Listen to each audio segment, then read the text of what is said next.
Hello YouTube viewers, welcome to my show Camera Tuesday. In today's episode we're going to take a look at ATOMOS NINJA 5 or Ninja V some people call it. So what we are talking about here, one thing you have to understand, it's a combo unit which has field monitor plus a recorder.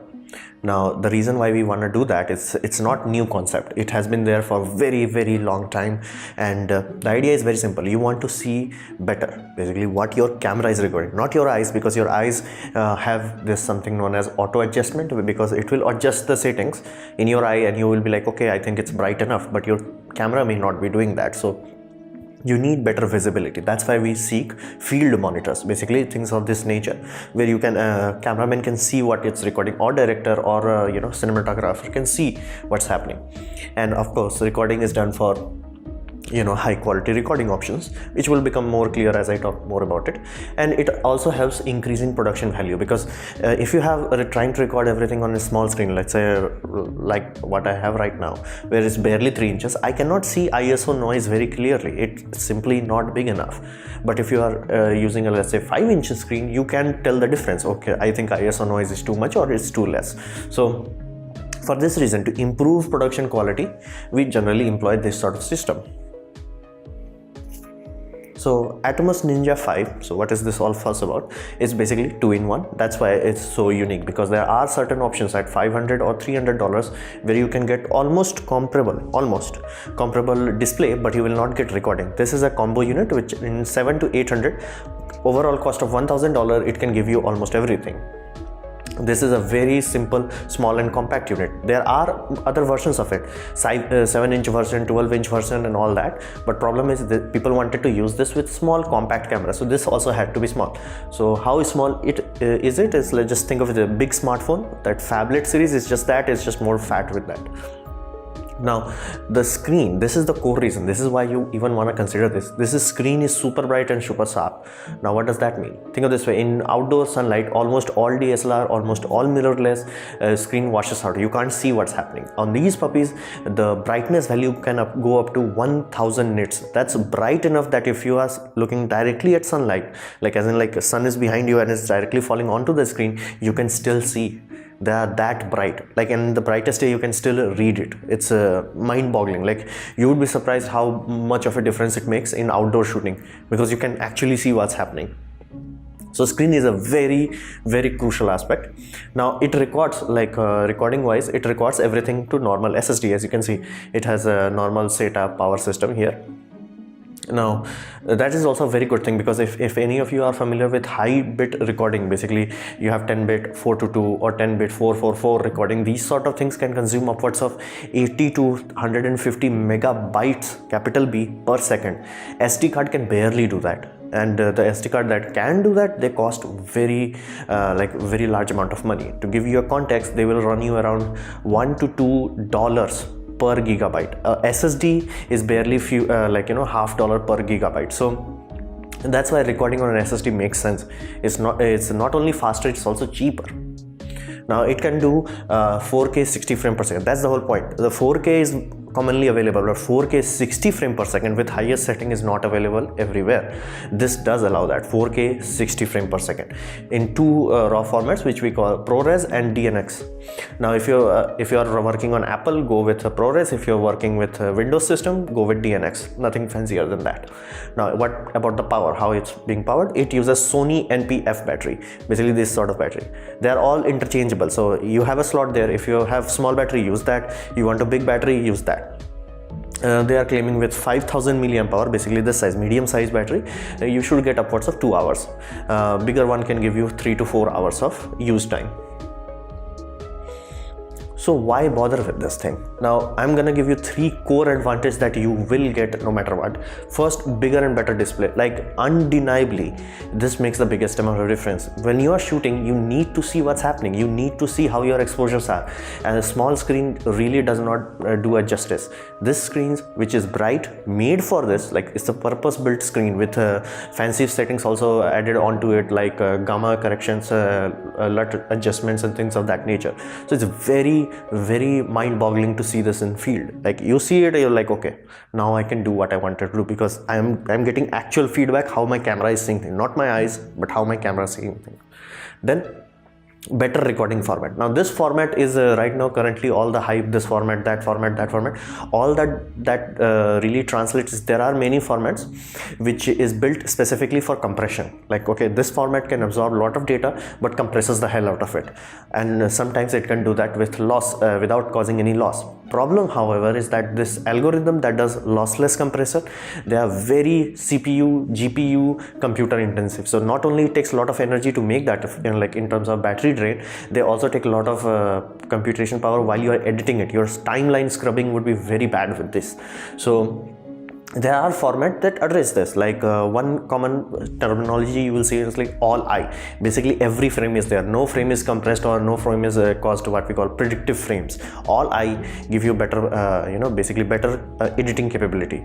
That's why we seek this better recording format. These sort of format are built in such a way that Premiere and After Cut can handle it directly. They don't have to take it, put it in a RAM, compress or decompress anything. It's just raw, like directly it can handle it. Of course, if you are doing all I, be aware, if you are doing it with 4K, please have a SSD, because the data bandwidth is so damn high that a mechanical hard drive cannot keep up. So if you record 4K all I, please have a SSD on which you are editing. Now on top of that, that recording alone will make your life much easier when you are editing on any software, and color grading also. This also improves better storage medium, because SSD can be read at like around 200 to 300 Mbps easily, very comfortably. Even a cheap SSD can do that. So they have more than enough leg room. You can connect your SSD to your PC via USB 3 or directly on inside by introducing what we call hot swap base. You can do that, and all you will get is like just you connect the SSD and now you can directly edit on it, and it's built to handle that. It's not like if you try to do that with on normal SD card, it will overheat like crazy and it will malfunction. But SSD, it's built for that. That's the crucial aspect. The storage medium that you are using here is very well suited for this kind of tasks. It can handle the speed, it can handle the throughput without any problem. So these three things you will get no matter what. However, there is additional benefit, which be aware of that, is that it can allow you to bypass that 30-minute limit.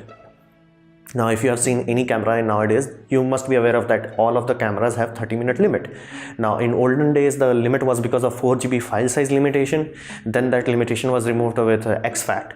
However, the 30-minute limitation is because of European Union. They have this protocol where if your camera records more than 30 minutes, they're gonna charge it under what we call video camera, and they will increase the tax bracket. For that reason, to keep the cost down and keep their profit margin high, companies generally block it to 30 minutes. That's why it's blocked at that. It's nothing to do with your overheating issue or things of other nature, unless it's badly designed. Of course, then it will overheat, but other than that, that's the only reason that 30 minutes is there. However, with this recorder is doing externally, company is no longer responsible.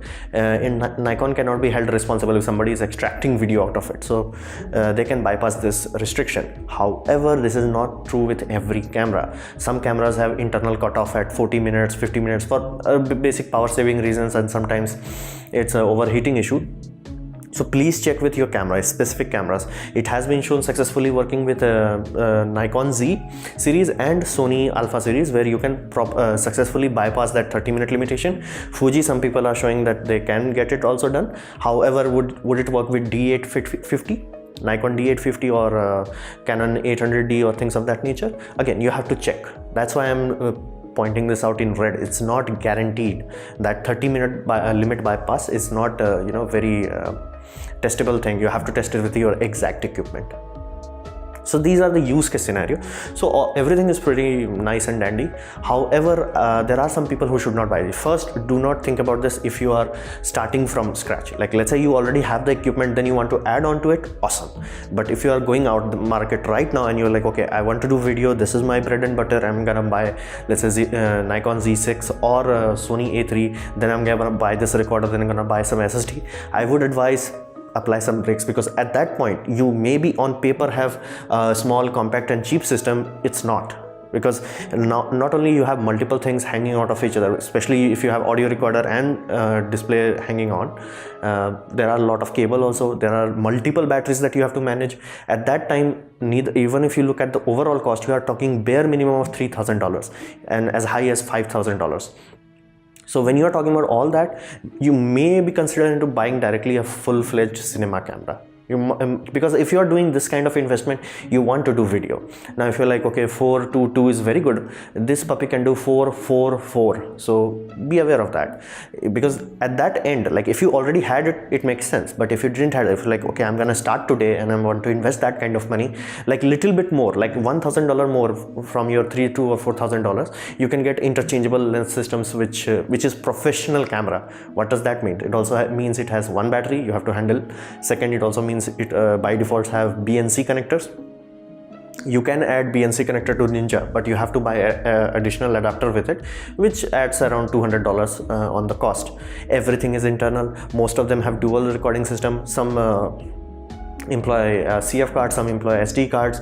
So the quality boost that people are expecting from, that's why I'm saying go with these things if you really are into that video, because you have already spent 80% of the cost.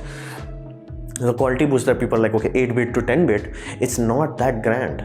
Any manufacturer who is building a 10-bit sensor, let's say Sony built 10-bit sensor and Panasonic took it, and Panasonic's like, okay, I'm gonna use this sensor to make video capture. They know, like, it's not a dumb person that's sitting there and creating the codecs. They figured it out how to get that 10-bit data to 8-bit without loss. Now, of course, there are subtle improvement that you will get, but that's the whole crucial aspect of what I want to, focus on, that it's a subtle thing. You're not gonna go like, oh my god, 8-bit to 10-bit is a like big difference. It's not there. And many of you don't even have 10-bit display. So unless you have 10-bit display, you can't actually see it. And that banding thing and all that many times happens because of the codecs, not because 8-bit. Now, of course, in your camera, in your perfect setting, like let's say you're doing green screen, you want every single bit available. So of course, then it will make sense, but do not expect like, okay, like HD to 4K. That jump that you had, you're not gonna have that jumping from 4K 8-bit to 4K 10-bit. Be aware of that. The quality boost is very minimal. However, your file size is ludicrously huge. To give you a context, you can only record upwards of 2.5 hours in 1 terabyte. 1 terabyte, you can only go that far. So be aware of that. And the biggest hurdle with this sort of system is it's very camera dependent. Like I thought it's a good thing, because be aware, this can act as a game recorder with Xbox and Windows PC. It will not work with PlayStation, but it will work with Xbox. I think they have figured out how to bypass the DRM. But other than that, like does this make a lot of sense with every camera? No, because I don't think it's a good attachment for Panasonic series camera, because I told you already it has unlimited recording, which is the biggest hurdle for vloggers or long format videos. Already bypass that. And in terms of recording, if you're not doing 60 frames per second, by default you're getting 10-bit recording. 6:2 like 8-bit recording is not that worse.